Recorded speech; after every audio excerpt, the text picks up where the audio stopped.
Hello folks! If you want to know more about this guitar and what brought it back to life, stay tuned.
Hello and thank you for tuning in, as this one is pretty special for me because this is one of my oldest guitars that I own, and I found it when I've been to my parents' home, and in the basement there it was, without a pickup, without the volume pot, no wires, completely disassembled, and I decided to take it with me and give him a chance. And here we are.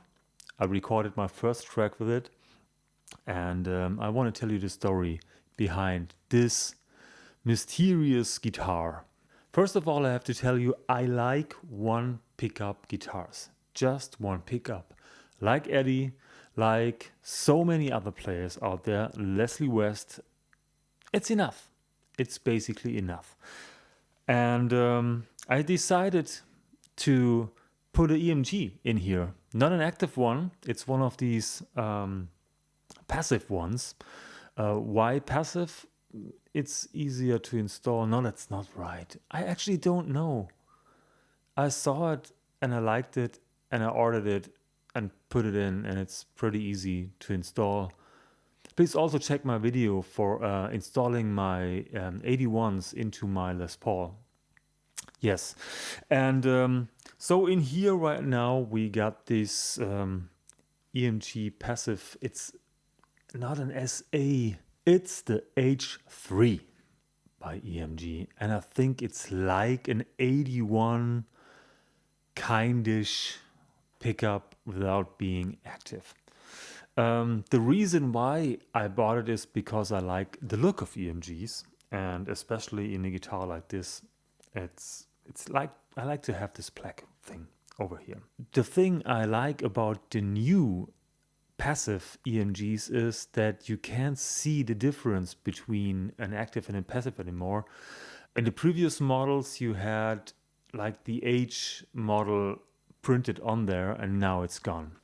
But let's get back some steps to the beginning where I got this guitar from. The guitar is original from the States. It was bought by a friend of mine who was living in the States for a year, and he bought it at, I think, Sears or Walmart or something, and it started its life as a chord guitar, and it was white when I bought it from him.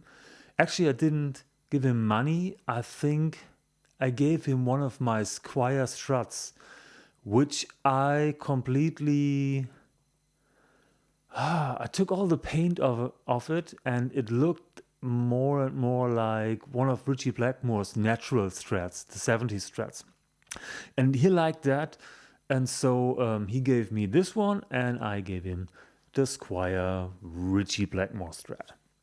That's the way it is when you are 17, 18 years old, and yeah, you are just thinking with your eyes. So this looked cool, that's it. It's white, and you still can see the white because take a look at the back. the guy who painted it for me totally forgot that I told him, don't paint the fucking neck. And he did. Black. And not only that he painted it, he used a kind of paint that gets really sticky when it's get warm, and it's getting warm when you play the guitar. And so I had to take it off. And now you see, I think, I don't know what kind of wood it is, maybe mahogany or something. And you still see the white paint, and it looks like a cow, and it's just cool. And of course, he painted the headstock and the guitar. Take a look at the finish of the guitar.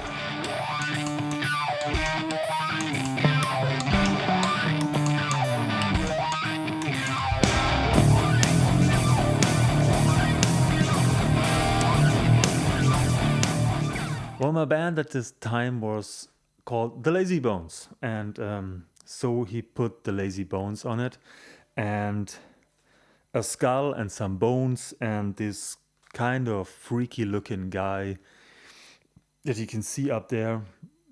And back then, this was in, let me think, 92, 93.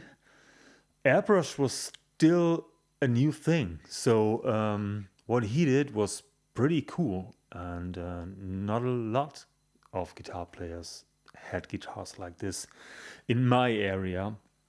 And it's not only airbrush, this was really hand painted, and it was done by a guy called Jan Malte Stricek, who is now a famous artist, painter, and I think he lives in Munich, still in Germany. And you can check him out on Facebook and see his art, and yeah, he made it. So thank you very much for this. We're still in contact, and sent him some pictures of the guitar. So the volume pot is of one of my early RG 550 Ibanez guitars that I played at the time, together with some crazy green DiMarzio pickups in it. And yeah, what you did end of the 80s, beginning of the 90s. Guitars looked crazy. A thing that I didn't know at the time was the scale of the guitar.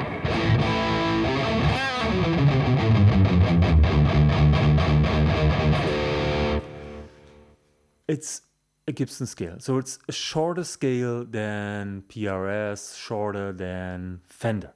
And I really liked it to play on that guitar during that time, and I didn't know why. Now I know why. Although I hate playing on smaller scales, I like to play it when I drop the D, because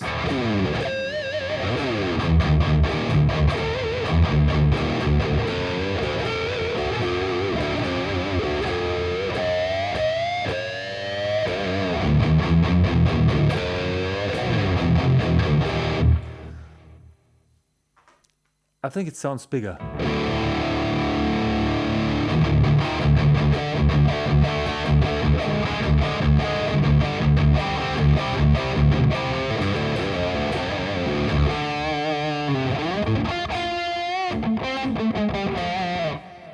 Although I realized that I still have some problems with my large hands, and a smaller scale.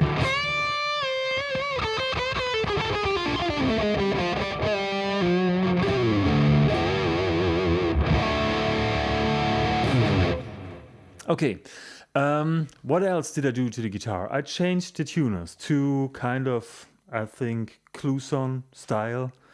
Not real Cluson, Cluson copy on a copy guitar. And of course, I did block the tremolo, because this is a really, really, really cheap tremolo, and it didn't work at all. So I put everything you can imagine behind the tremolo block, to prevent it from moving. And then I did something very stupid. I put all these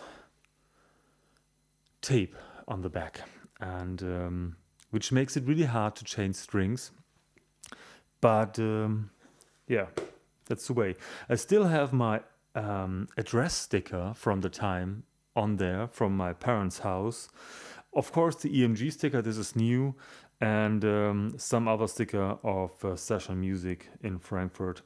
And yeah, that's the guitar, and I'm happy.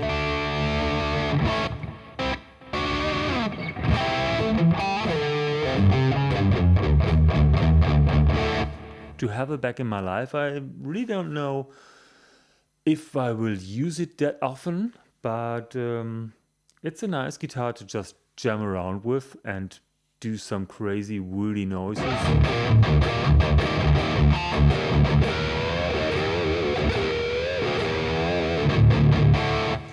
Especially with this pickup, which has a lot of output, and just one knob. I don't need tone. I never use tone. Who's using tone anyway? If you had the chance to play an old Gibson with an old tone pot with these resistors that are old and the old orange drops on it, that makes a huge difference. These sound good when you play with it, the tone knob. But for me, that's enough. Okay, that's all for now. I just wanted to do a quick video, but I think it's long right now. Anyway, short scale, long video. Let's sum it up this way. See ya, bye.